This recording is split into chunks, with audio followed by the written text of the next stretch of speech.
In World War II, the Germans had some of the best weapons ever made. But there was one American machine gun they had absolutely no answer for, even though it was inspired by the very cartridge the Germans created. This machine gun also set a record sniper kill that stood for 35 years, while the weapon itself is still in service to this very day. And perhaps the most mind-blowing part is that it's still almost identical to the one designed over 100 years ago. So, if you love John Browning's creations and some serious firepower, this video is for you.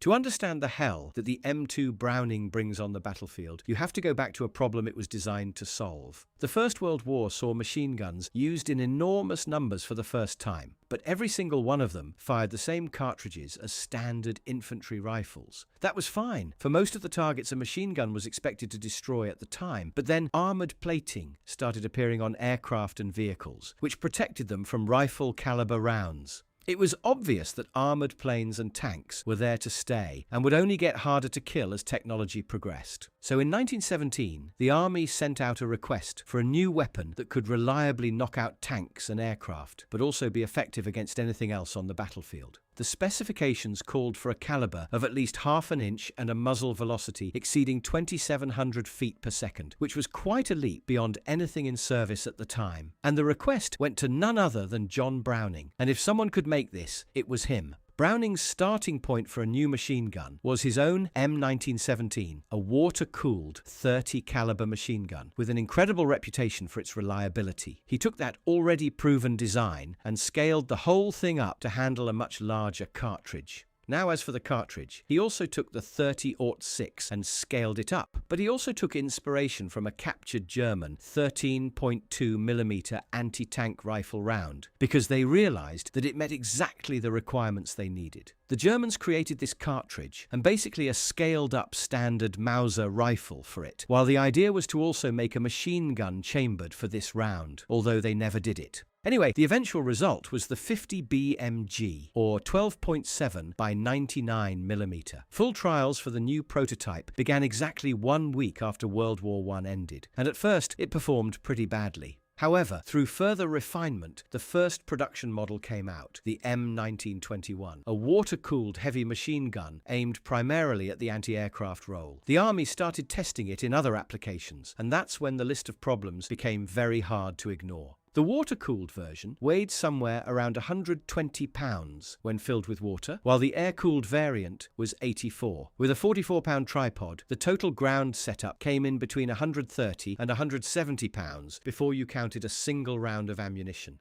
And yeah, 50 BMG is not exactly the lightest round in the world. Infantry couldn't realistically operate with this thing. The air-cooled barrel overheated very quickly, while the recoil was heavy enough to make accurate fire a distant dream. Aircraft of the period couldn't carry the gun because of the weight, and early armoured vehicles and tanks couldn't really fit it in because ammunition fed only from the left side. For a while, the only practical application was coastal anti-aircraft defense, and the whole program started to look like an expensive dead end. And then Browning died in 1926, with the weapon still unresolved. However, his team and the Army kept working until they came up with two genuinely clever engineering fixes. The first was a single receiver design that could be turned into 7 types of 50 caliber machine guns simply by using different jackets, barrels, and other components. And it also allowed ammunition to feed from either the right or the left side. This meant the same gun could now be mounted in any position on any platform with just a slight modification. You could have a water-cooled barrel with its jacket, a heavy air-cooled barrel for ground use, or a lighter air-cooled barrel for aircraft, all interchangeable on the same gun. And because water-cooled machine guns were going out of fashion at the time, they wanted the new M2 to finally solve the overheating problem of air-cooled barrels. This was finally solved with a heavy barrel, now creating the M2HB, standing for heavy barrel, which would be the model that would haunt every poor soul that found itself on the receiving end of its fire, as you're about to hear.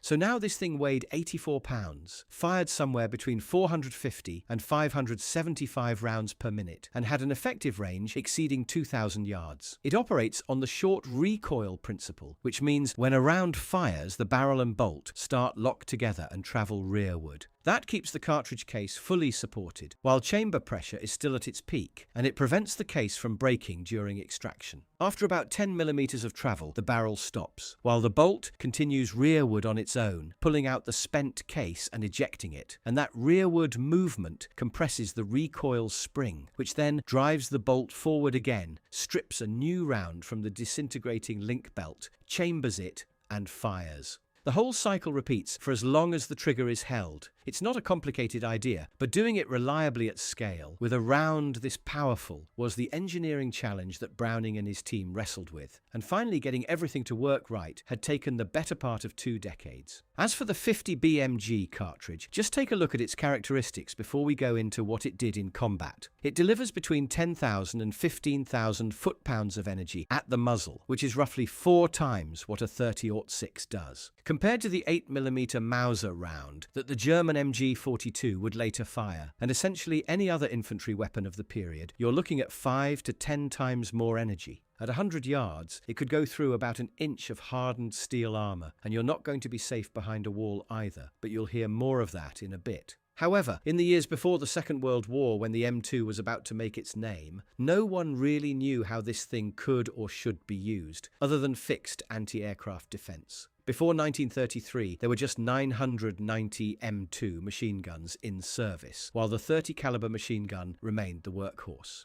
But as everything began looking like a new global conflict with the Germans, that were now obviously much better armed and armoured than the Americans, it became clear that heavy machine guns were going to be needed very soon. In 1937, its experimental use restriction was lifted, and when Germany invaded France, American Ordnance gave out an over $60 million contract to companies to produce these new machine guns across 4 types. So the M2's combat debut came in the most unexpected way, in the well-known event often called Pearl Harbor. The M2 was already well in use on ships as the last ring of anti-aircraft defense, which is what they had to do on that day quite a lot. And now, as the war obviously started, it went into full mass production and was mounted on everything that could carry it. Pretty soon, anything with wings, tracks, or wheels had at least one 50 bolted to it. The M2 was soon standardized for combat aircraft, bombers, and fighters, which was the AN M2 version. This replaced their older 30 caliber machine guns, and this M2 was a completely different thing than the one you'd see on tanks and tripods.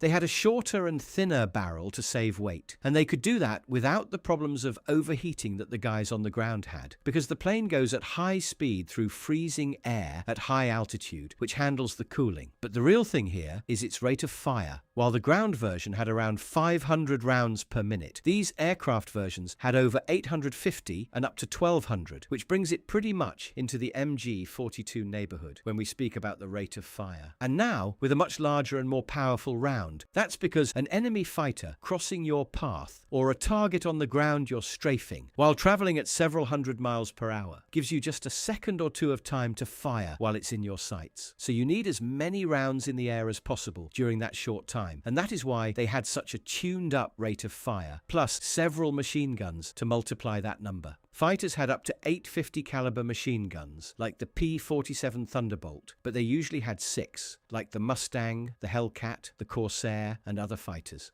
The Douglas A-26 Invader took it a bit too seriously with up to 18 M2s, 8 in the nose, 4 in each wing, and 2 in a turret. You've also heard about the B-17 Flying Fortress that had up to 1350 cals in various turrets and positions for close defense against enemy fighters trying to shoot them down. The 50 BMG was less powerful than 20 or 30 millimeter autocannons on some German fighters, but they made up for it with the higher rate of fire and more ammo they could carry, and the round could go through the engine block or armored pilot's cabin just the same, so it was more than enough to shoot down planes of the time. And when concentrating fire from several guns at once on a ground target, like in strafing runs, it worked against hard targets too, like locomotives, armored vehicles, and even tanks. And since we're on the subject of making the rate of fire higher by bunching together more guns, we have to mention the M45 quad mount. You've seen it in movies probably. It is a 50 caliber turret for defense against low-flying aircraft, where instead of the rate of fire of one machine gun, you now have 4. It is electrically powered, so it can quickly traverse 360 degrees and elevate between -10 and +90 degrees, so you can quickly and accurately track and shoot enemy planes. However, by the time the German Luftwaffe was pretty much defeated in Europe, Americans began using the Quad 50 against ground targets more often. And you can probably imagine, if getting shot at by 150 was bad, how it was when there were 4 at the same time, and where the nicknames like Meat Chopper and Krautmower came from. Anyway, after the war began with Japan, its ally Germany declared war on the USA. So the 50 very soon went first to North Africa with American forces, and it didn't really wait to show what it could do. It had enough power to fill the gap between artillery and light machine guns, and more importantly, to outrange the effective range of enemy machine guns, because the 50 BMG still had plenty of energy even beyond 2,000 yards. It could penetrate the armor of early tanks up to Panzer IV from the side, not to mention thinly armored Japanese tanks that were cut down by the 50s in banzai charges. Also, any cover you might have prepared was not going to stand for too long if someone pointed the 50 at it and just fired 200 rounds at a single point. There goes the wall or sandbag bunker you were behind. This is because the ammo was well organized to be effective against a wide range of problems it might encounter on the battlefield. Ball was the standard round, copper jacket and lead core, nothing special and already more than enough to ruin your day. But then there were AP, armor-piercing rounds, that had a hardened steel or tungsten core, which were usually marked with a black tip.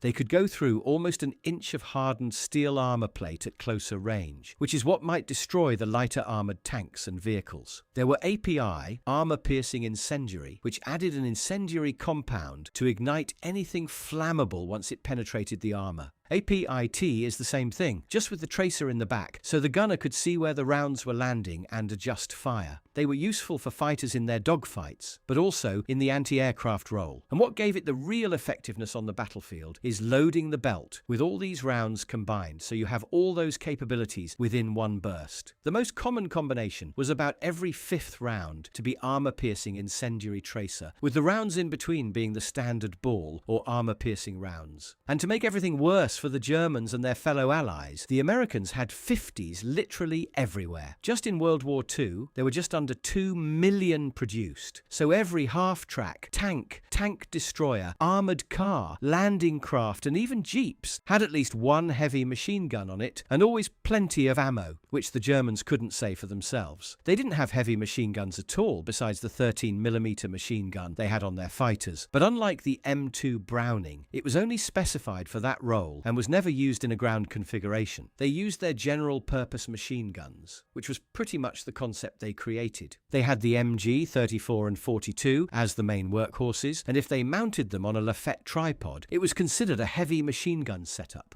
And don't get me wrong, that Lafette tripod was an ingenious device and gave the German machine guns incredible precision and greater range. It even had a mechanical computer that could set firing range and zones of fire and various features. The Allies never had anything like that, but the core problem was the cartridge itself. The 8mm Mauser round, the same one from World War I machine guns and the infantry rifles, was simply getting outranged and outpowered by the 50 BMG. The Germans actually wanted it for themselves, but they couldn't afford another weapon developing program in their already difficult situation with shortages while getting beaten on every front later in the war. However, they wanted to use captured 50s for the protection of their U-boats, and even had plans to produce the 50 BMG ammo for them, although it never really happened in any serious numbers. And this wasn't a problem only for soldiers receiving fire on the ground from heavy machine guns. German dive bombers and fighters attacking targets on the ground had a much more dangerous job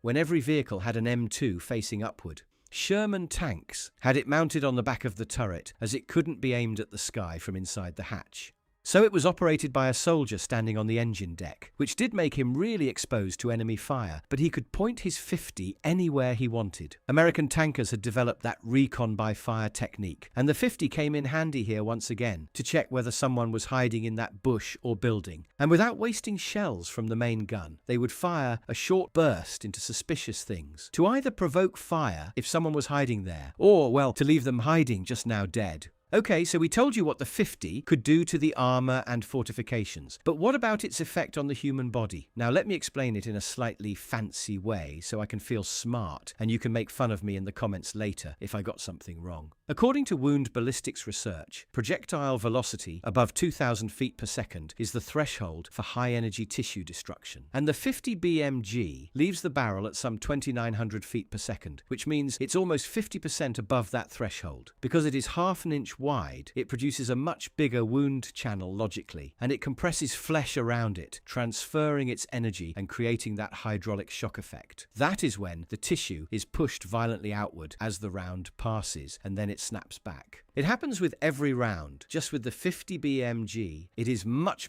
more powerful. So soft organs were pretty much going to be completely destroyed if hit. And because of the third effect, which is the shock wave, organs don't even need to be directly hit to get severely damaged. What this means in practice, when I cut the smart talk, is that a hit anywhere near a limb's major bones or vessels isn't going to be survivable without immediate surgery. And that would usually mean losing that limb that got hit. A hit to the torso or head, well, yeah, I'll leave that to your imagination, so at least the video isn't going to be taken down if I go into explaining it further. So after World War II, the 50 was still in service in the very same configuration. It then went to Korea, then to Vietnam, where it was also mounted in various creative ways, like those gun trucks or riverine patrol boats. But in Vietnam, someone got the idea to use the 50 BMG cartridge's range and power for single precision shots. I'm talking about the legendary Carlos Hathcock, and his idea to put a scope onto the M2 and then use it as a sniper rifle from a tripod. With this setup, he achieved a record kill at 2,500 yards, which wasn't broken for 35 years. And this actually later inspired Ronnie Barrett to create his sniper rifle in 50 BMG that became the rifle that set several of the longest range kill records. However, there were two problems that had been following the M2 since World War II, all the way to Iraq and Afghanistan. The first one was quite obvious, and that was that the M2 gunner standing up through a Humvee roof hatch was the most exposed person in any convoy, and he didn't even have a shield for some reason. They later got shields and armoured turrets, but the gunner sticking his head out was not really in the safest position in the world. The fix, when it finally came, was the common remotely operated weapons station known as CROWS. The gunner operates it from inside using a joystick and a video screen, with day and night cameras, a laser rangefinder, and computerized fire control that gives it great accuracy. And then there's the barrel change problem. You see, when Browning designed the original M2, the technology of the time couldn't hold tight enough tolerances to precisely control two very important dimensions. The first is headspace, which is the distance between the bolt face and the base of the cartridge case when it's fully seated in the chamber. The second is timing, meaning the exact moment the firing pin falls relative to where the recoiling parts are in their cycle. Both had to be exactly right. Too tight and the round wouldn't chamber or fire. Too loose and the cartridge case could rupture inside the chamber, which meant an internal explosion, shrapnel, and a destroyed gun.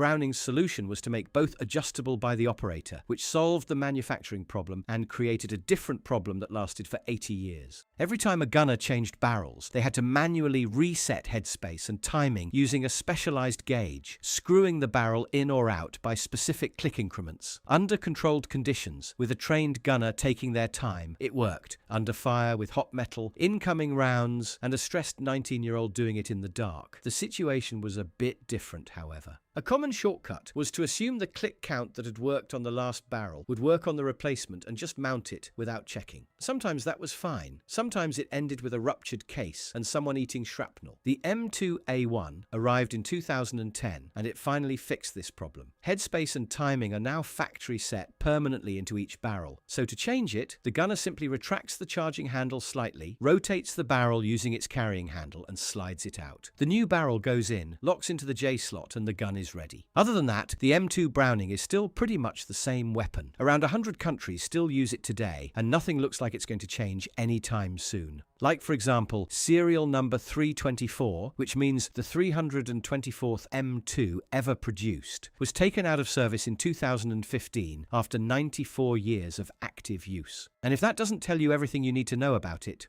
I don't know what does.